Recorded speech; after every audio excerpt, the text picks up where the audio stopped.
Amigas y amigos, bienvenidos a Entrevista al Amanecer por Venevisión. Les saluda Gregorio Rojas Flores. Muy buenos días para todos. Aquí estamos, como todos los días, comenzando la jornada con los puntos de vista de los protagonistas de la vida nacional. Hoy nos acompaña en el estudio la doctora Marianela Herrera, directora del Observatorio Venezolano de la Salud e integrante de la Junta Directiva de la Fundación Bengoa para la Alimentación. Bienvenida y gracias por comenzar el día con nosotros.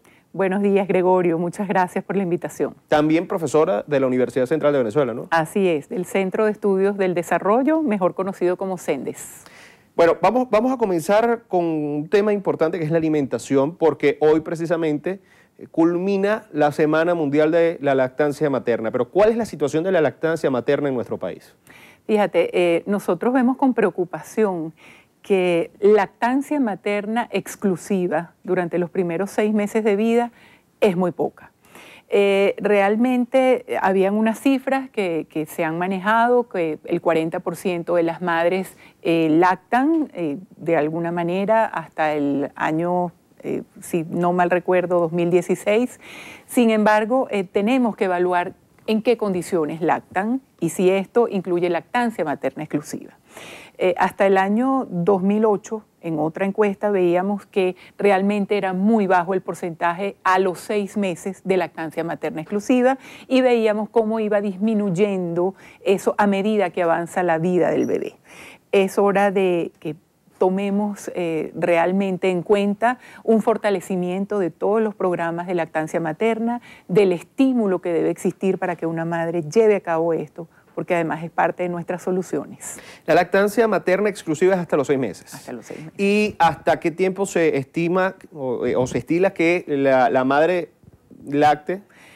Hay diferentes aproximaciones a esto. Muchos autores y trabajos científicos hablan de los primeros 12 meses de vida, otros lo extienden hasta los primeros 24 meses de vida, pero realmente después del primer año de vida, la importancia nutricional de la lactancia materna pues cada vez es menor y cobran importancia los demás alimentos que se van introduciendo al bebé. Y actualmente hay un porcentaje de lactancia materna en nuestro país que se pueda manejar más allá de esos primeros 12 meses de vida.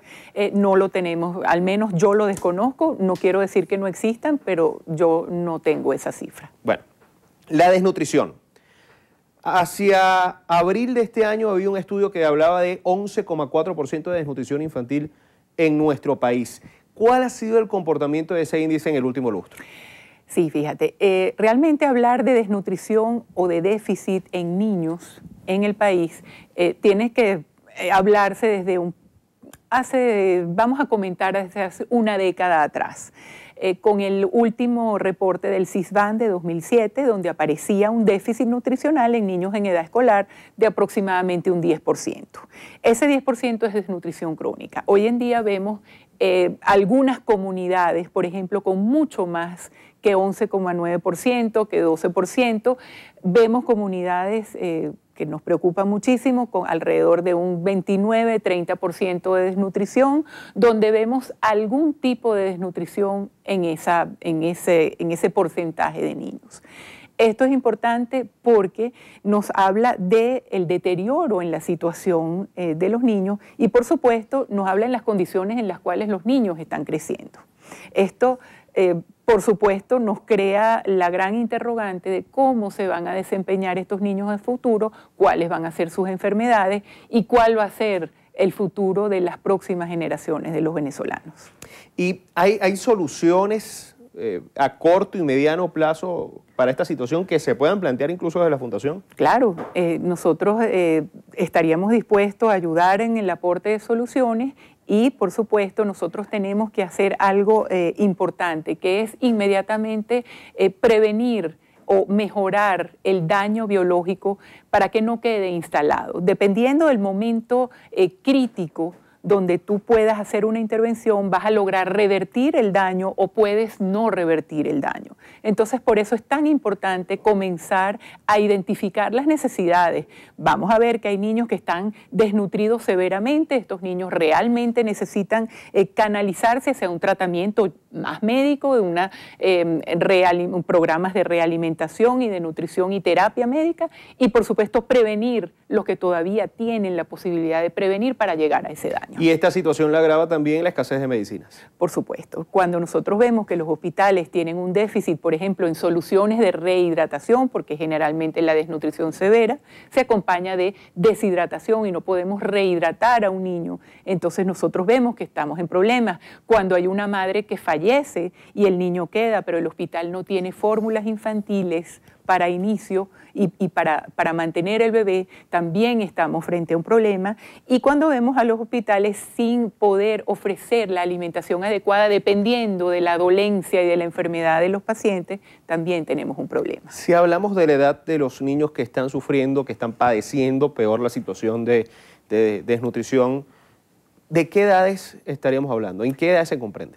Por supuesto, tenemos diferentes niveles.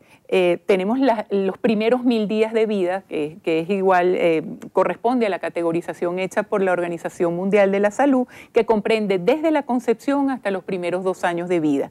Este es el grupo más vulnerable, porque hoy en día tenemos que hablar de la vida desde el momento de la concepción y de cómo impacta ese estado nutricional de la madre al momento de la implantación de ese óvulo fertilizado y cómo desde allí hacia adelante ese puede desarrollarse en un terreno vulnerable si la madre está desnutrida. Entonces, los primeros 2 años de vida desde la concepción son los más importantes. Por supuesto, después tenemos menores de 5 años, que también son niños vulnerables, edad escolar, donde ya tenemos oportunidad de ver las compensaciones, porque entonces es cuando empiezas a ver un niño que te parece que tiene 8 años, pero cuando ves de verdad tiene 12 años. Entonces ves que hay una alteración, que hubo una compensación. ¿Y cómo se compensó? Haciendo un retardo de crecimiento. Ese retardo de crecimiento en los últimos años ha tenido un crecimiento también en la población infantil. Así es, nosotros hemos monitoreado escuelas, por ejemplo, de escasos recursos, donde al principio de nuestros monitoreos, hace un par de años, veíamos, por ejemplo, una prevalencia de retardo del crecimiento de un 10, 12%, 13%, y hoy en día estamos encontrando 29% de retardo del crecimiento, de que niños que no corresponden su talla para la edad que tienen. ¿A qué situación se enfrentan los niños que en un futuro serán adolescentes y adultos si no se ataca el problema de la desnutrición ahora?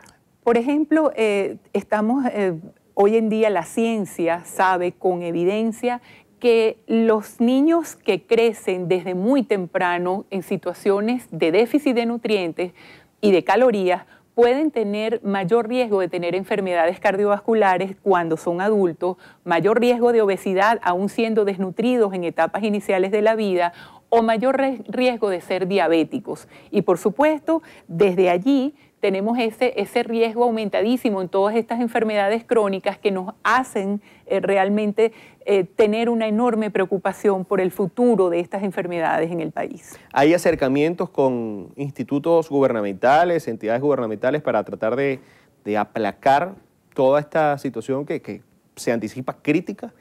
Hasta este momento, que yo sepa, no.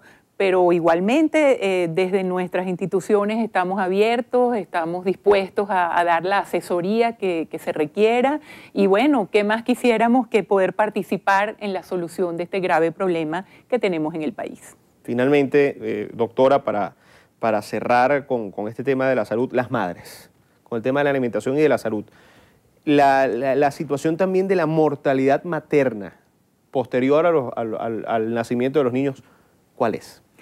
Bueno, tenemos el último dato de mortalidad materna que corresponde a la última semana epidemiológica del 2016, donde se hablaba de prácticamente una tasa de mortalidad materna en 140 prácticamente por cada 100.000 nacidos vivos. Esto es un valor terrible.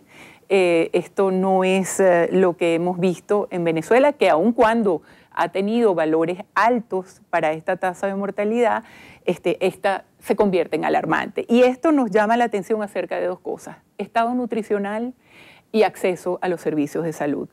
Entonces tenemos que tomar conciencia de lo que esto implica.